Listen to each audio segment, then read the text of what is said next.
I've been engaging with children on a very large scale now. It's covered 2.5 million kids. I've been to all kind of schools. I have interacted with all the stakeholders, teachers and parents both. And in my experience, I'm sorry, they're not aware. I think digital literacy is missing, both for parents and for the child as well.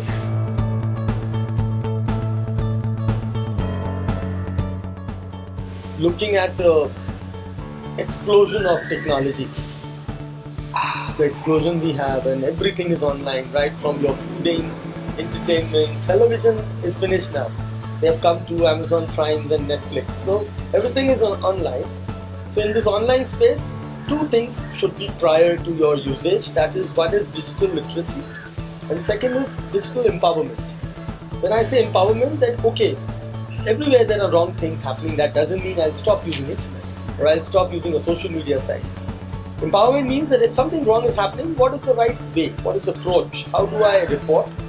How do I protect myself from that? And how do I bring out myself from that situation? Same goes for parents, because if parents are not aware and educated and empowered, then what will you expect from children?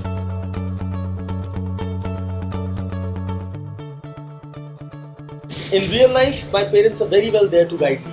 This is wrong, this is right, don't go to these places, don't go alone. They take care of me like a baby. And the moment that small baby gets a phone or internet, he's left alone in that space, because the parents doesn't know what is he doing. What kind of applications is he downloading? Are those applications age appropriate? Every app, when you install, has an age rating feature. Every app has an age rating certification. For example, Facebook, they say no child below 13 is allowed. Instagram, no child below 13 allowed. I talk to children, I engage with them, and especially the young ones. Last 3 days back, I was in a school and I was having two separate sessions, one with the juniors, other with the seniors. 60 to 70% juniors, they claimed that they all are on social media and their age was below 13. So that is what the challenge is.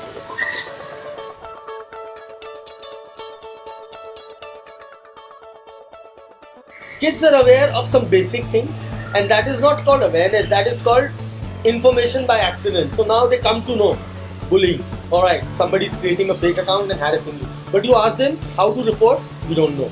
And do you know the cyber law? Creating a fake account is an offense as per the law of India. Sorry, they don't even know. They've never heard of something called cyber law. So that is a gap. We need to educate them. Listen, be in the space, but be as a civilized citizen. That is a civilized netizen. You know your laws, you know your do's and don'ts. In real life, my children are not stealing. They're not doing anything wrong because वो बचपन से सीखते आ रहे चोरी करना गलत बात है. But when it comes to the online space, I'm sorry. They don't even know hacking is a crime. They're very proud in saying कि हमने तो अपने पड़ोसी का Wi-Fi hack कर दिया. I hacked my neighbor's Wi-Fi. I'm sorry. So why? Because they were not aware. So that awareness has to come in, and I think it has to be introduced as a subject for my children, for digital wellness, cyber hygiene, netiquette, and this should start right from grade 0.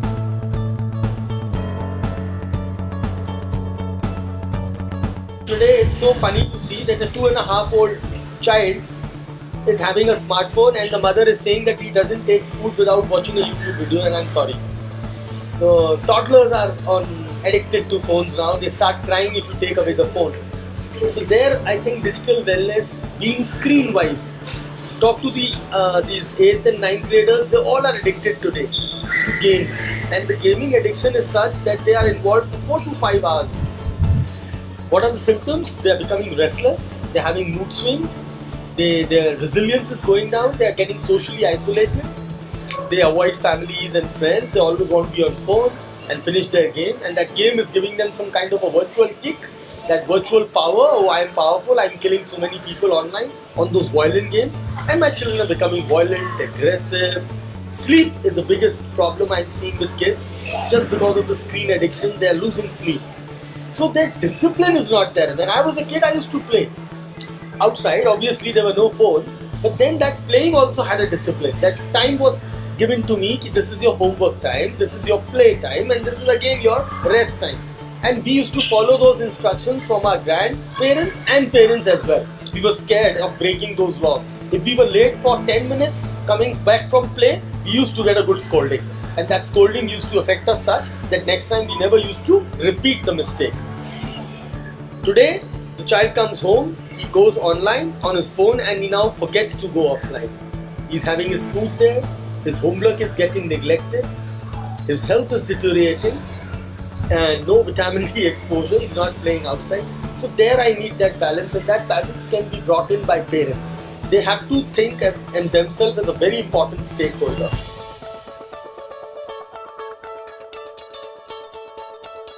So in my experience, everything comes from home.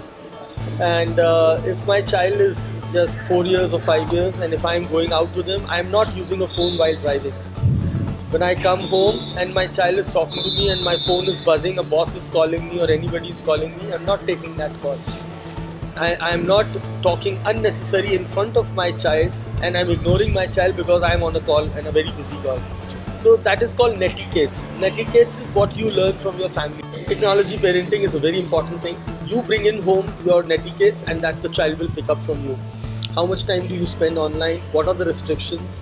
What are the do's and don'ts, right? Start talking to them from the basics.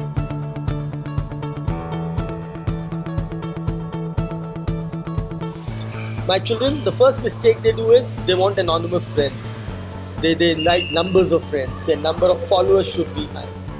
Then if you do that, then you don't breach your privacy. You don't post a lot of personal information. Then you also don't share personal content. A lot of personal content is being shared by kids. I don't know, body shaming you call it, attention seeking syndrome. Love your child, talk to your child, he needs attention. And in this competitive world, you need to bring out each and every talent of that child. Just creating a competitive spirit or a complex in your child, internet is a dangerous space. I have a mental complex of not having a friend, so I will be the first one who go online and look for a friend, and that friend might be a predator. If I'm not getting proper attention for my talent or for my good work at home, everybody, my mother and my father are always comparing me and shouting on me, look at that child, he topped, look at him, he did this, look at him. So then obviously I will get a complex syndrome, and now when I go online, I'm vulnerable.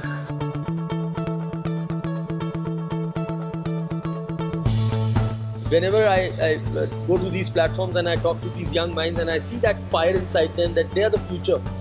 So how the future will be, and that is where I think that correctiveness is important, so that when they are the future, they are strong on their footing of these values. The values are strong, whether it's relationships or whether it is empathy, compassion, teamwork, and that all you can only build during the school days. Once you are out of the school, you have no time for that.